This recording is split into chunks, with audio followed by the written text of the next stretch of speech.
Hello, मेरा नाम है अमान और मैं ग्राफिक डिजाइनर। मैं एक कंपनी में वर्क करता हूँ, जॉब करता हूँ। तो आज से मैं डे वन स्टार्ट कर रहा हूँ। मैं डेली अपनी ज़िंदगी के डेली के जो होते हैं, मैं जो ऑब्जर्व करता हूँ वो सब आपको बताऊँगा। तो इसलिए वीडियो को पूरा देखना, इससे आपको काफ़ी कुछ सीखने को मिलेगा और काफ़ी कुछ जानने को मिलेगा। अगर आप भी ग्राफिक डिजाइनर हैं तो मेरे जर्नी का पार्ट जरूर बनना, ठीक है। तो आज की जर्नी स्टार्ट करते हैं। आज दिन भर में क्या हुआ। सबसे पहले मैं सुबह उठा करीब 6 बजे। 6 बजे उठने के बाद दुकान गया सामान लाने के बाद फिर मैं घर आया। करीब 6:30 वाले थे तो मैं रील चलाने लग गया।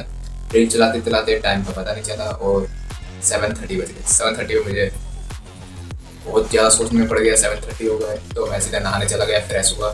फ्रेश होते होते 8 बज गए। 8 बजे मैंने लंच पैक किया क्योंकि मुझे टाइम पर पहुँचना होता है जॉब पे। तो 8 बिना खाए पिए मैं चला गया, निकल गया जॉब के लिए। बस पकड़ी मैंने 8:30 बजे। बस में एक कमाल का इंसिडेंट हुआ जो कि सबसे ज़रूर शेयर करना चाहिए।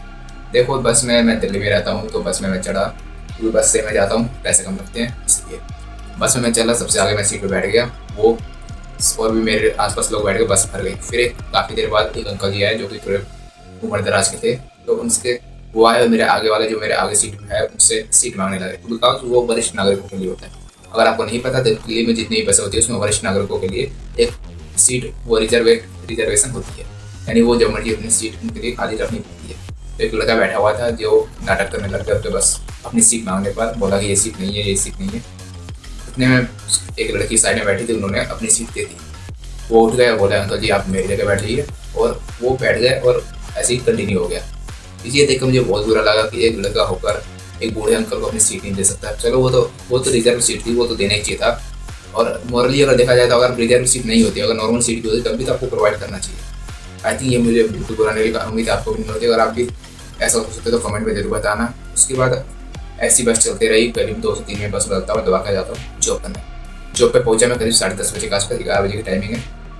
10:30 बजे मैंने एंट्री लिया। एंट्री लेने के बाद मैं वहाँ पे डेली स्क्रॉल किया क्योंकि मेरी थोड़ी आदत भी बन चुकी है जिसे मैं ठीक करूँगा जल्दी। डेली स्क्रॉल किया। 11 बजे का 11 बजे के बाद काम स्टार्ट किया, लैपटॉप ओपन किया, सब कुछ किया। उसके बाद आज का प्रोजेक्ट था, एक एआई वीडियो बनानी थी क्योंकि हमारे एक क्लाइंट थे, उनको एक उनकी सालगिरह थी, उसके लिए एआई वीडियो बनानी थी। तो मैंने वही एआई से बहुत रैंडम और अच्छे अच्छे प्रॉम्प्ट डालकर एआई से वीडियो जनरेट करी। फिर हमारे एडिटर थे हमारे साथ, वो एडिटर ने हमारे वो वीडियो को एडिट किया और ठीक करके शाम तक डिलीवर किया बस। और ऐसे पूरा दिन चला। लंच किया हमने। ऊपर से हमारे जो वहाँ का है वहाँ का भी शूट होता है तो उसमें भी हमने शूट में पार्टिसिपेट किया, जिसकी अगर हो सका तो मैं रील दिखा दूंगा, पर मुश्किल है क्योंकि वो 2-3 दिन बाद रिलीज होगी तो उसके लिए मैं लिख। तो उसके बाद हम ऐसी टाइम बीतता गया, शाम हो गई। शाम को हमारा छुट्टी का टाइम होता है 6:30 बजे।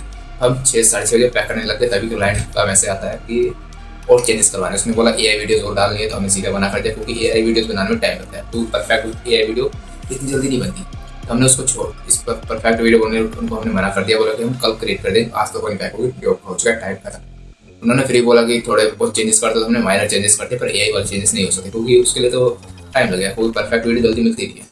अब वो ऐसी टाइम खत्म हो गया। उसके बाद हमने उनको प्रोवाइड कर दिया थोड़ी बहुत एडिट करके। ओ ठीक है, अब कल हम वापस उन्हें थोड़ा प्रोवाइड करेंगे बाकी की चीज़ें।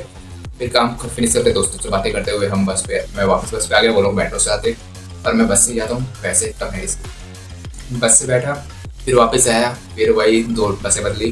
फिर वापस आते हुए फिर वापस सेम इंसिडेंट हुआ।